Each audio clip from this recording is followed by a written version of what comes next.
Alright, we are back with the GSMC Wrestling Laureate podcast brought to you by the GSMC Sports Network. I'm your favorite wrestling fan here, Eric Rodriguez, every Monday through Friday, 8 p.m. Pacific Time, 11 p.m. Eastern Time. Wednesday, Friday, on the GSMC Sports Network, here to talk about the greatest thing in the world, professional wrestling, all the action inside and outside of the ring, backstage curtain calls, rumors, dramas, and updates. We talk about, contract negotiations amongst stars, extensions, and new signings. We got WWE talk, we got TNA, we got Ring of Honor, we have NJPW, we got game-changing wrestling as well, Deathlock Professional Wrestling, if it makes major news in the world of professional wrestling. We talk about it here on this show 1,010%, so make sure you guys Superman punch that like and subscribe button to the show. Make sure you guys follow the show, follow the network, so you guys get some notifications when our shows go live. Alright, so without further ado, we got Wrestling Power Rankings. We got the top 10 amazing women inside the world of professional wrestling. Like I said, in terms of the men, it's kind of like the same dealio we got here. We have them, leaving 2024. The success that they ultimately kind of left, there heading into 2025. At number 10, I got Tiffany Stratton. She could have been a little bit higher. But recently on WWE SmackDown, just the pop around her, she doesn't really seem like that WWE Women's Champion who cashed in to become champion. She doesn't have that same flair, and it could just be me, but I feel like right now WWE storyline is kind of taking that into consideration, being like, did we really make the right move having Tiffany Stratton dethrone Nia Jax as the Women's Champion? I feel like they did, and I wanted Tiffany Stratton to become one of the best Money in the Bank cash-ins in the world, and it happened. But at number 10, I got Tiffany Stratton. I feel like she's super impressive, and sky's the limit. Sky is the limit, honestly. For at number 10, it's Tiffy time. At number 9, we have the TNA Knockouts World Champion Masha Slamovich. Obviously, Masha, she had her ups and downs in 2024. She had her ups and downs, with the whole thing with Alicia Edwards, and then becoming face, and then, dethroning the Juggernaut TNA Knockouts champion Jordynne Grace. And right now, she's literally on top of the world. Right now, Cora Jade from WWE NXT wants a piece of that title, which would be great for both of those superstars. But right now, Masha Slamovich seems like she's kicking arse, she's taking names, and she's kind of setting herself up to become an immensely talented, superstar run heading toward the future of 2025. Does she end 2025 the TNA Knockouts World Champion? That's another conversation, neither here nor there. But as of right now, we are throwing flowers to the TNA Knockouts champion, Masha Slamovich. All right, on number 8, I have the inaugural WWE Women's United States Champion, Chelsea Green. Much like I see with Tiffany Stratton. And like I said, is it this day and age in terms of WWE that you kind of look at somebody with the belt where you're like, you know what, I don't feel like they're going to hold that title for very long. Chelsea Green, she's a walking, talking, in-your-face attitude, spoiled little brat promo, and she's great at it. She's the best at it. But inside the ring, like if she won flat out against Michin without the help of Piper Niven, maybe I would have a little bit of a different discourse in terms of the world of professional wrestling. But right now, I don't see Chelsea Green being that much of a huge, and I'm not trying to sound like a jerk because, she's great. She's great. She really is great. And like I said, and she literally won this title about a month ago. Maybe it's going to take a little bit more time. Maybe it needs to set in a little bit. But as of right now, I just don't see her as that main big title holder face that WWE ultimately wanted to happen when they put the title on her. But like I said, maybe it's just going to take a little bit more time. I am a huge believer in Chelsea Green. And, obviously, I'm throwing her flowers, her being at number 8. At number 7, we have Nia Jax, the Queen of the Ring, WWE Women's Champion. I did a segment once that her title runs always seem like they are cut short to kind of put over other superstars. And I feel like it's a great example of what happened with Tiffany Stratton. I love Tiffany Stratton, and I feel like it is indeed, in fact, Tiffy time.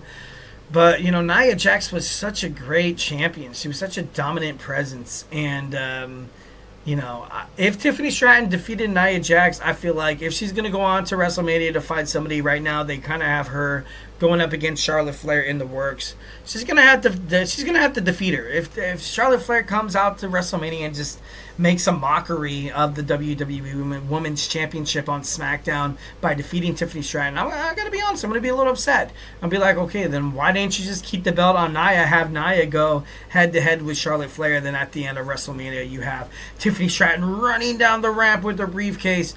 Held it till then. Instead, you did it on the first episode of WWE SmackDown. That was 3 hours, and I know WWE probably did that on purpose.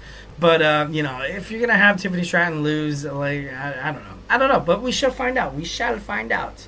At number 6, we have the former 2-time WWE NXT Women's World Champion Roxanne Perez. This girl had one hell of a freaking year. Roxanne Perez, literally. She ran the gauntlet. WWE NXT basically was like, all right, Roxanne, you're our champion. We're going to open all these doors. Who comes in first? Julia. Bam.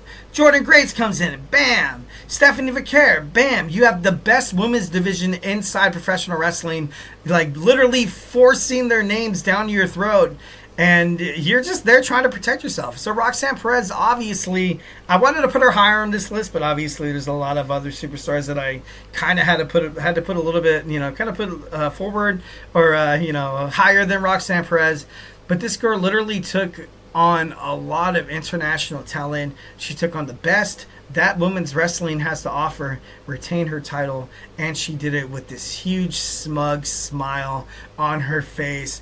Obviously, she's one of the best to do it on the mic, and I have high hopes for her. I do have high hopes for her. She's going to be a WWE Women's Champion, a WWE Women's World Heavyweight Champion, Intercontinental United States, you name it.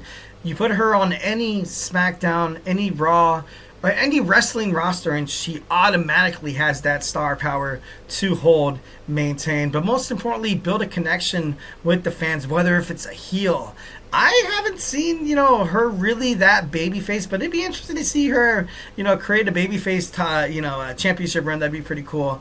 But I don't know. I feel like right now she's just the greatest heel in NXT women's history. I gotta be honest, and I'm not trying to play favorites here because I feel like she's gifted, and I feel like as a wrestling fan, I really this year in 2024 dug into WWE NXT.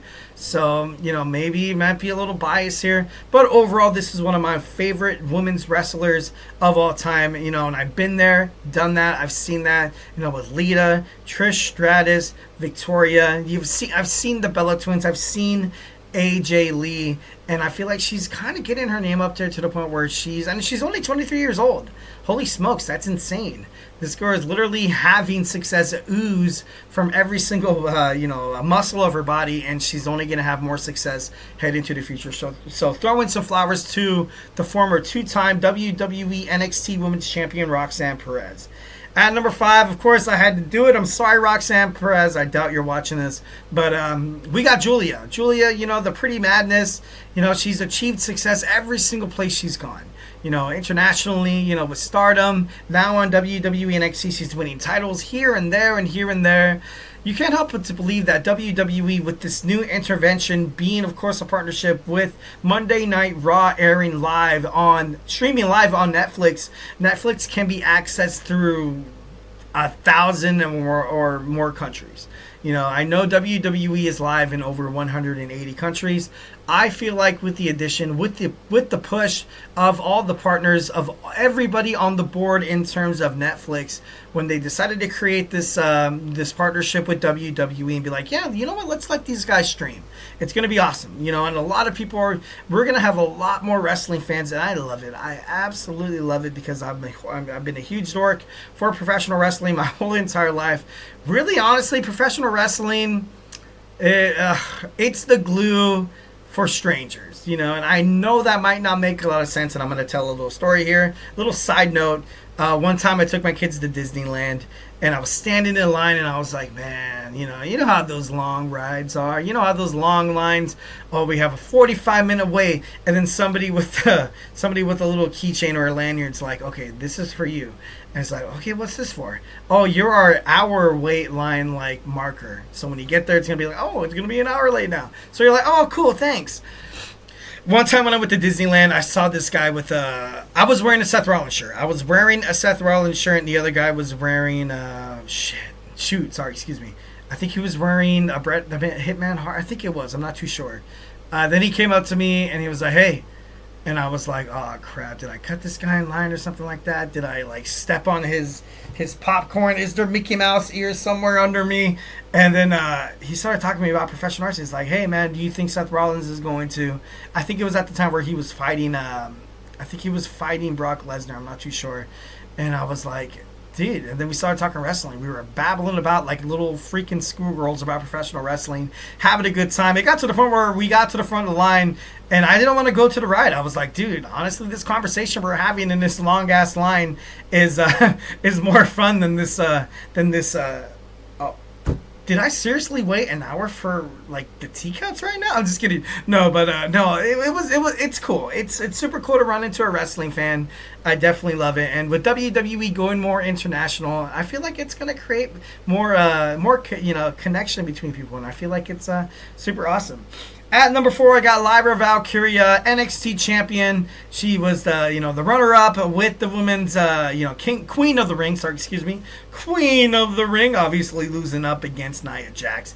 But she is the WWE inaugural Intercontinental Champion, and I feel like there's nobody better to represent that title than Lyra Valkyria. At number 3, we got Mercedes Moné. She's holding 4 titles right now, and I love myself some Mercedes Moné. When she signed with AEW, when she made her debut at Big Business, I knew that us as AEW fans were in for one hell of a ride, and then having her just win title after title after title, dethroning Stephanie Vaquer, beating Willow of Nightingale, and now Mina Shirakawa, I'm nothing against Mercedes. I feel like this is nothing against Mercedes whatsoever. But ever since she kind of came onto professional wrestling in terms of AEW, the women's division, I feel like it's kind of taking a hit. But then again, this could definitely be my shiz. This could be me just kind of thinking something more. Maybe I'm just pissed off that Mercedes Moné is kicking ass. Maybe, who knows, my biases. But I don't know. I feel like when Willow of Nightingale was the championship holder obviously the TBS champion. Sorry, excuse me. I kind of liked it. Because you have these women going to matches not really necessarily knowing the outcome. It's to the point where like Mercedes Moné, she takes on a superstar, and I'm like, okay, now they're going to lose their title to Mercedes Moné, or there's no way Mercedes Moné is going to drop that TBS championship to X, Y, and Z. So, but then again, that could damn near just show that Mercedes Moné is, and I've advocated on this show over and over and over again. You have the spark. You have 1,010%. You have exactly what it takes to become a professional wrestler and rule it and totally kick ass at it. So why am I pissed off? Why am I upset? Why am I looking at this amazing wrestler and being like, oh, this is, the only comparison that I can make, if all you guys are if NFL fans right now, Mercedes Moné is the Patrick Mahomes of professional wrestling. I'm like, you just keep gabbling titles after titles and titles. And, that's that perfect, that's that heel form that she does so freaking well. And you hate it, but guess what? You hating it means that she's doing her freaking job. So Mercedes Moné, 1,010%. I gotta throw flowers at number 3 with my women's top 10. Number 2, we have Rhea Ripley regaining her WWE World Heavyweight Championship. I have a chat from Mr. Women's Wrestling Fan. Well, I gotta go up here. Love Mercedes Moné. Like I said, I do too. Mariah May, number 1. I do too. I think Mariah May is definitely, I think she's cool. I wish that Toni Storm could come back to WWE. She would do great in WWE. I would definitely I feel like SmackDown, the women's division, is decent. On Raw, they need immense help. They need so much help in the women's division on Monday Night Raw. I do, the Pure Fusion Collective, not really doing well. Damage Control, kind of the only rising star is probably Io Sky. Love Dakota Kai. Nothing against Dakota Kai. But I feel like right now you kind of have, literally Liv Morgan and Rhea Ripley, their feud, literally kept women's wrestling on Monday Night Raw kind of relevant. Mercedes Moné fan in the house. That's awesome. That's cool. Mercedes Moné, she's cool. I'm not a huge fan of her, but then again, that just means that she's doing her job well. So, anyways, back to Rhea Ripley. At number 2, I got Rhea Ripley. Obviously, everything that's going down with her, with these storylines, and she's the future of WWE. She's young, she's talented, has a huge dominance inside the ring, but most importantly, and something that a lot of people kind of glance over in terms of professional wrestling, is the fact that, Rhea Ripley comes in, she looks unbeatable, but she really, she shines, but at the same time, she helps her opponent shine too. It doesn't matter if it's Liv Morgan. It doesn't matter if it's Bayley. It doesn't matter if it's somebody like Io Sky or Bianca Belair, Jade Cargill, or everybody, ABC or all above. She literally makes her competition look like they belong in a WWE ring. That is the reason why she keeps getting the title. That is exactly why Triple H Paul Levesque knows that he could definitely trust. He can ride with Rhea Ripley in terms of knowing that the women's division is on good, is on a good pedestal. Knowing that Rhea Ripley can definitely do that. Harley, I got another quote. I got another chat. We got Harley Cameron is beautiful. She's pretty good looking. That spot in terms of what she did in AEW with the music. I was like, damn. Like I was taking notes and I was watching AEW Dynamite, and but when Harley Cameron came out with the guitar and singing and stuff like that, I gotta be honest, I was like, dude, what the hell? Where the hell did this come from? This girl's extremely talented. This girl can straight up be like a Disney Channel mom. She could be like an actress or something like that. So, definitely think Harley Cameron, she has a future in AEW. She's not, Mercedes Moné brought this out that she has not yet won a match in AEW soil on Dynamite Live TV. So, obviously still a little bit in terms of her wrestling career. But in terms of outside talents, this girl is really honestly your total package. And it's Tiffany time. It is Tiffany time. All right, guys, we got my number 1. I got to say Athena. I'm sorry, guys. I'm not going to apologize. When she was in WWE NXT Ember Moon, she was impressive. She moved to WWE, and a lot of talent that suffered, like Keith Lee, like Aleister Black, like Athena, like a lot of young NXT stars that were under the Triple H Black and Gold label, and then you bring them up to Vince McMahon's storyline on SmackDown and Raw back in 2022, 2021. They got screwed over. They literally glanced over some of the best wrestling talent inside the whole entire freaking world. And Athena comes to Ring of Honor. Now she is one of the longest reigning, not just women's Ring of Honor champion, Ring of Honor champions just as a whole. So at number 1, you gotta definitely acknowledge everything that Athena is doing on Ring of Honor. And I feel like she's super badass, and she's gonna achieve more success. I don't see anybody really dethroning this girl. I honestly, at this point, I feel like it wouldn't make any sense unless it's just like giant grand gesture. But at this point, if Athena's, she's gone up against the best Ring of Honor has to offer. If you have somebody from AEW possibly, wanting to come down to fight, Athena, this could definitely be a nice little storyline. I got a chat right here by Mr. Women's Wrestling Fan. Yes, Ember Moon, I have an action figure of her. That's cool. That's awesome. I would love an action figure of Ember Moon, because she was great. She was literally one of my favorite wrestlers to watch, kind of coming into WWE. It was super cool. I love her, I think it was the Lunar Eclipse. I think that's her finishing move, when she jumps off the top rope and kind of hits him with like a Stone Cold Stunner. I thought that was freaking badass. I thought that was super cool. So at number 1, heading into 2025 and at the end of December 2024, my number 1 women's wrestler in the world has got to be the Ring of Honor World Champion Athena. So, Throw me flowers, love it, love it. You don't like it, obviously, hit me up in the chat, tell me what I've done wrong. Give me your top 10 women, your top 10 men in professional wrestling so we can talk about it.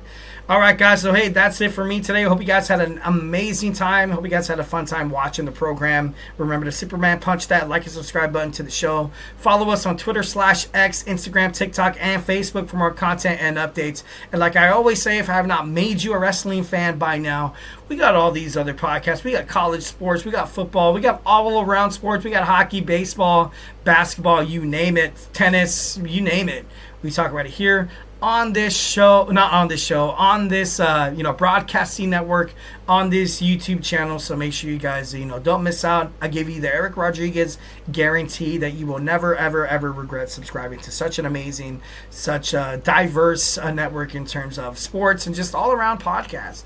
So make sure you guys hit it up. All right, guys. So like I said, that's it for me today. Stay beautiful, but most importantly, love you.